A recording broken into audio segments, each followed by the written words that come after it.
আসসালামু আলাইকুম এভরিওয়ান। তো এই সুন্দর হাসিটা দেখে অবশ্যই মাশাআল্লাহ বলবেন। আর এটা দেখে কেউ ভয় পায় না। এটা আমার মামাতো ভাই ঈদের দিন মেলা থেকে কিনছে আর ওরেই আমি ভয় দেখাচ্ছিলাম। আর এই মেয়েটাকে জানি না ভাই আমি।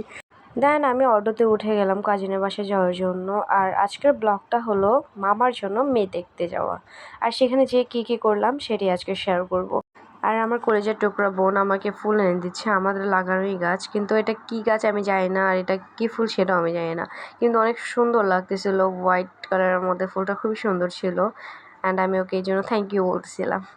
দেন এসেই বসে পড়লাম ওকে রেডি করতে। আর পিছিয়ে একটা কিউটি দেখেন কি করতেছে।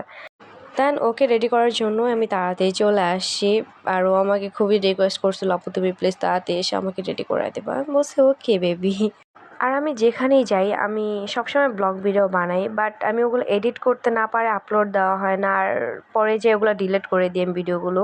আর এই ভিডিও তো আমি গ্রামে থাকতে করেছিলাম, আর ঢাকায় আসছি এখন অনেক দিন হয়ে গেছে, বাট আপলোড করা হয়নি কারণ এডিট করতে পারিনি। এডিট করা হলে অবশ্যই আপলোড দিয়ে দেবো। আর ইনশাল্লাহ আমি চেষ্টা করব সামনে ডেইলি ব্লগ দেওয়ার জন্য। আর অবশ্যই আপনার ছোটো বোন হিসাবে আমাকে সাপোর্ট করবেন প্লিজ। দেন আমরা সবাই মিলে রওনা দিয়ে দিলাম। আর এখানে চারপাশটা জাস্ট ওয়াও ছিল, বাট এত পরিমাণে রোদ ছিল, অনেক গরম ছিল ভাই। দেন এসেই আমরা ঠান্ডা ঠান্ডা শরবত খেয়ে নিলাম।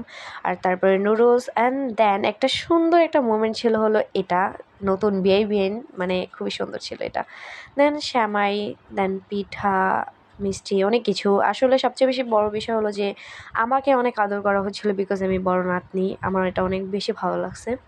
আর তারপরে এই রোদের মধ্যেও আমরা বেরোইছি, বিকজ সামনে একটা নদী বা খাল আমি জানি না, এত পরিমাণে সুন্দর ছিল এটা। ওখানে মাছ ধরছিল, অনেক সুন্দর ছিল। আর এখানে গাছের ছায়াতে খুবই সুন্দর আবহাওয়া ছিল। আর এই তো আমার কিউটি সিস্টার, মাশাআল্লাহ বলবেন অবশ্যই। অ্যান্ড দেন আমরা এখানে কিছুক্ষণ থাকার পরে রুমে চলে যাই। যাওয়ার পর আমার নতুন মামিকে দেখতে পাই, আর আপনাদের আমি অবশ্যই পরে দেখাবো। দেন লাঞ্চ টাইম হয়ে যায়, আমরা লাঞ্চ করি। আর নানুর সাথে মিলিয়ে আমি পানও খেয়েছিলাম। আর আম্মু আমাকে বকতেছিল পান খাওয়ার জন্য, বাট ইটস ওকে।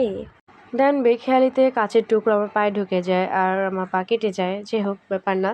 আমরা রওনা দিয়ে দিলাম বাসায় যাওয়ার জন্য। আর সূর্যের আলোটা ওর ফেসে পড়ার কারণে ওকে কতটা সুন্দর লাগতেছিল মাশাল্লাহ।